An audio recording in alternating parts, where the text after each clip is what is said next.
Sick Care Part 4, The Clinician's Dilemma, Healing Inside a System That Depends on Recurrence. The impossible job description. Modern clinicians are asked to do two incompatible things at once: heal people and feed a system that depends on recurrence. No job posting ever says this out loud, but the contradiction is built into the workflow. You are evaluated on productivity, visit volume, coding density, case mix index, relative value units, length of stay, and utilization rates.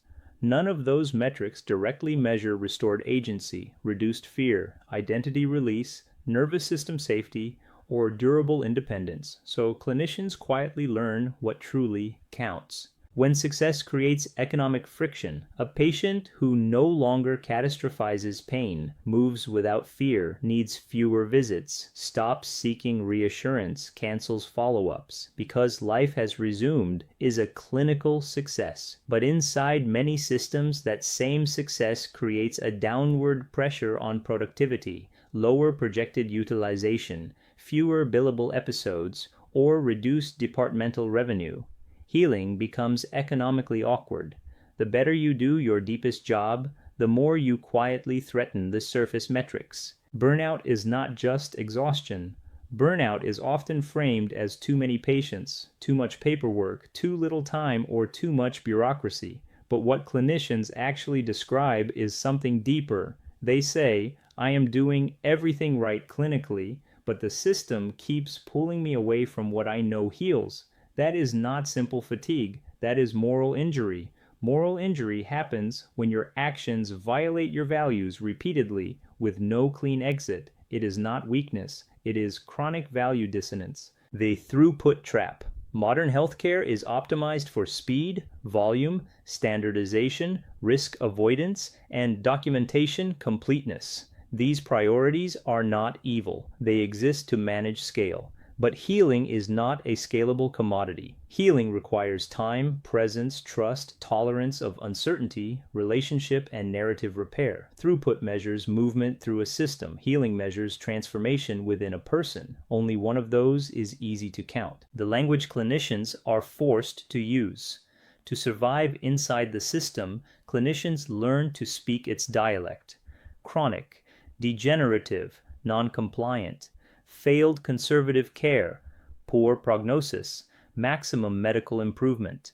These terms are not neutral. They shape both identity and expectation. Often, the clinician does not even agree with these implications, but the language is required for access, approval, and payment. So healing is practiced in a dialect that quietly limits hope. The clinician as translator. Most clinicians live in constant translation, translating billing logic into human care, productivity into compassion, risk management into reassurance, and rigid pathways into personal meaning. This constant translation is invisible labor, and it is emotionally expensive. Over time, many clinicians stop translating, not because they don't care, but because the cost becomes unsustainable. The quiet grief of discharging into the same system. Clinicians discharge patients every day back into the same jobs that broke their sleep, the same food environment that fuels disease, the same fear-based narratives about their bodies, and the same economic pressures that limit recovery time. We know this, and yet we clear them for discharge because the system defines discharge by timeline, not by readiness.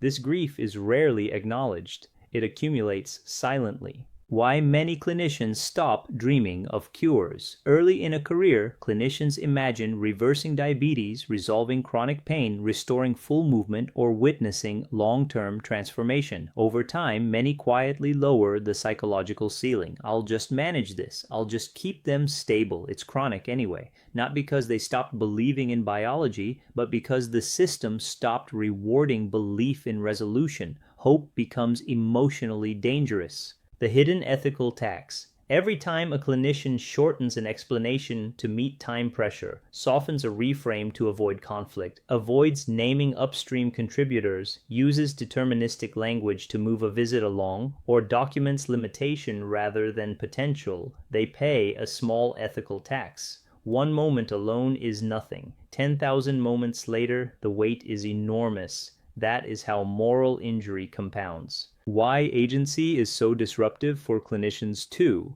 Agency does not only threaten revenue, it threatens professional identity that has been shaped by throughput.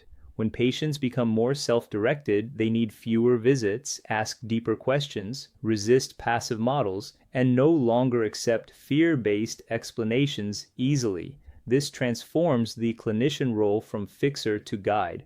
Not everyone is supported in that transition, but it is also where many clinicians rediscover meaning. The double bind of caring well. Clinicians are trapped between two truths.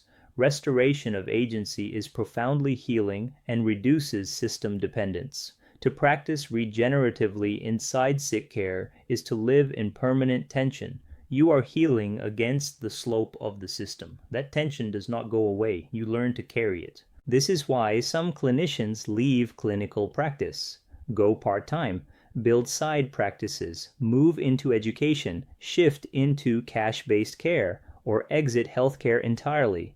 Not because they stopped caring, but because they could no longer survive the contradiction.